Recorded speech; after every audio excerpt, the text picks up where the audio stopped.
हरियाणा में इस समय अगर किसी बात की सबसे अधिक चर्चा हो रही है तो वह है मासूम जस की हत्या। जस को उसी की चाची ने गला घोंटकर मौत के घाट उतार दिया था।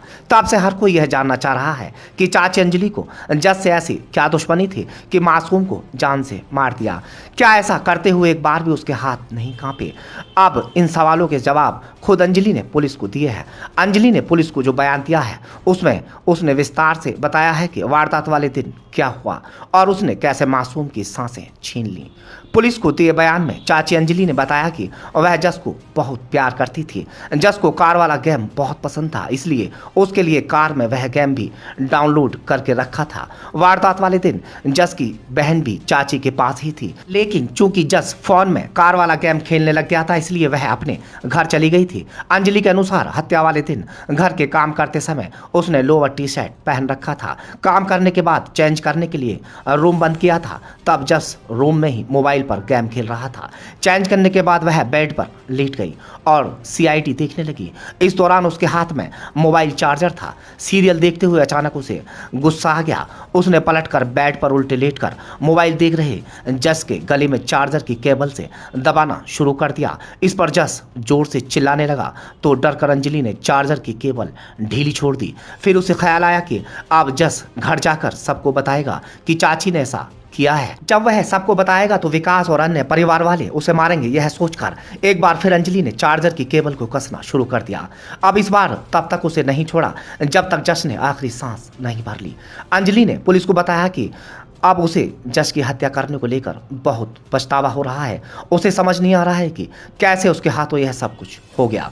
काफी देर तक अंजलि ने जस की डेड बॉडी को बेड पर ही छोड़ दिया था। चूंकि उसे पता था कि जस के परिवार से राजेश की रंजिश चल रही है, इसलिए उसने राजेश की छत पर जस की डेड बॉडी रख दी थी।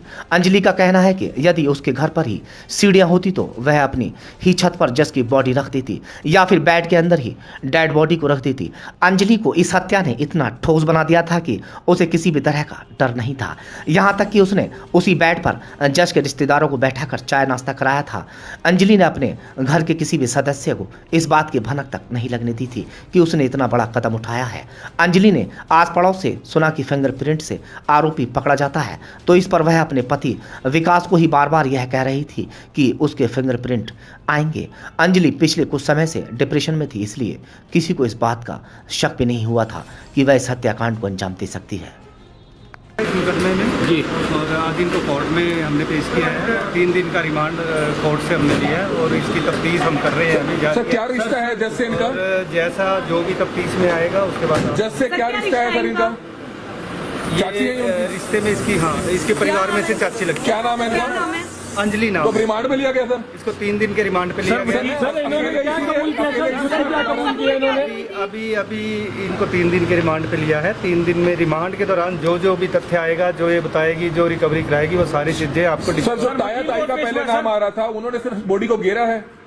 फिलहाल अभी तक यही आया है और उसके बाद इसलिए हमने रिमांड लिया है 3 दिन का। वकील कौन पेश हुआ है इसकी तरफ से? वकील नहीं पता, वो कोर्ट से आप पता। तो सर आगे रिमांड में हम निकल सकता है? हाँ बिल्कुल। जो 3 दिन का रिमांड मांगा, कितने दिन का गया था? 3 दिन का हमने मांगा। तो मारा कैसे सर? तार से मारा कोई?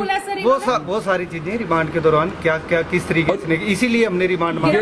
क्या क्या किसके जरिए किया है, चाची जो अंजलि है क्यों किया, सारे फैक्ट। ये खुद प्रेग्नेंट भी है? वो अभी इसने बताया है, लेकिन अभी इसकी जांच कराएंगे। मेडिकल होगा सर? मेडिकल तो हो गया सर इसका।